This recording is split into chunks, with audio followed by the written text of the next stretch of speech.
Hello and welcome to Line Rugby, the channel focusing on rugby union in the Americas. My name is Stuart, and before I begin the video proper, I hope that you are all safe and well, that you are continuing to wash your hands regularly and maintain all recommended social distancing practices. The cancellation of MLR and SLAR has been a blow, and while the 2020 Americas Rugby Championship is still technically going ahead, the current circumstances indicate that this will also be cancelled. The loss of the sport we love has been trying, but as long as we keep our cool, maintain social distancing, and remain safe and healthy, rugby will return to play another day.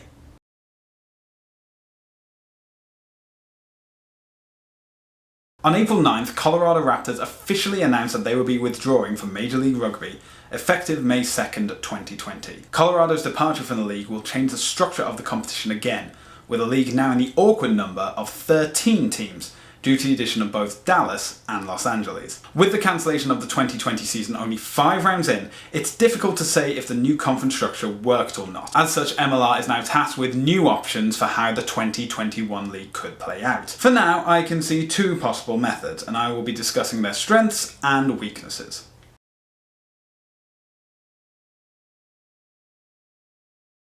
Despite the odd number for 2021, when others, myself included, hoped that it would be 14, 2020 was the only year to have an even number of teams playing. 2018 had 7 teams, while 2019 had 9. The precedent of working with odd numbers also ensures that at least one team each week would have a bye. If in this new scenario, it would probably work better if each team got 2 bye weeks, as well as play every team twice, home and away. This totals to a 26-week season followed by a 3-week postseason, making it the longest season of MLR to date. The benefits of this is obviously more rugby, and I have a feeling that a lot of us would prefer to see more rugby at the moment. Not only that, but it also allows MLR to sell more television rights, which means more money for the league, helping expand the league further. Of course, more rugby means more playing time, which is actually a downside. Granted, other professional rugby nations, such as England and France, have teams playing much longer during their regular season, including European competition, but they also have a greater pool of finances. MLR currently doesn't have that luxury.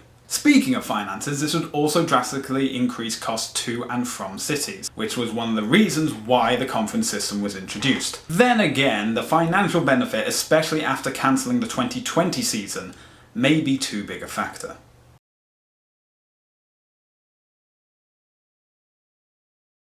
As I'm sure all you maths geniuses know by now, 13 can't be divided into 2. As such, if the conference system continues, one conference will have 7 teams and the other will have 6. LA, as the most western of the 2 new teams, will be added to the Western Conference. Some say that Dallas would be added to the Eastern Conference, though I would argue that Houston should be, as it is the easternmost city of the Texan teams. Ultimately, as the conferences will now be unbalanced anyway, I'd say add both LA and Dallas to the Western Conference. Now, comes the issue with playing structure. For 2020, it was home and away within the conference, then home or away for teams outside the conference, giving a total of 16 games per team. However, if this was to carry over, the Western Conference teams would play a total of 18 games, while Eastern Conference teams would only play 17. You can argue that Eastern Conference teams can then play one more inter-conference game, but that also raises more questions. Which teams would play who? Who would have home advantage? Or should it be at a neutral venue, such as Columbus or Philadelphia? If these questions can be ironed out, this may be the better option for the league. While more games mean more money, it is also in the best interest of MLR to not overspend as well. Less money spent on flights and hotels is a definite plus for teams that don't necessarily have the cash to splash. While these are just 2 options for a currently 13-team league,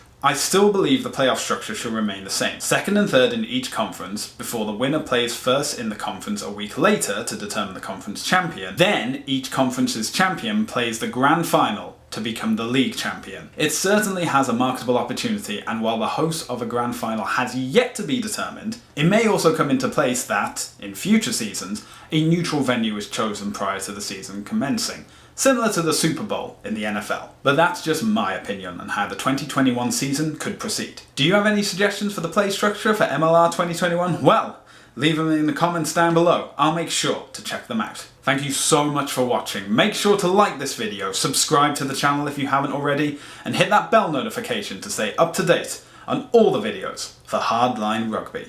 As always, my name is Stuart, and thank you for watching.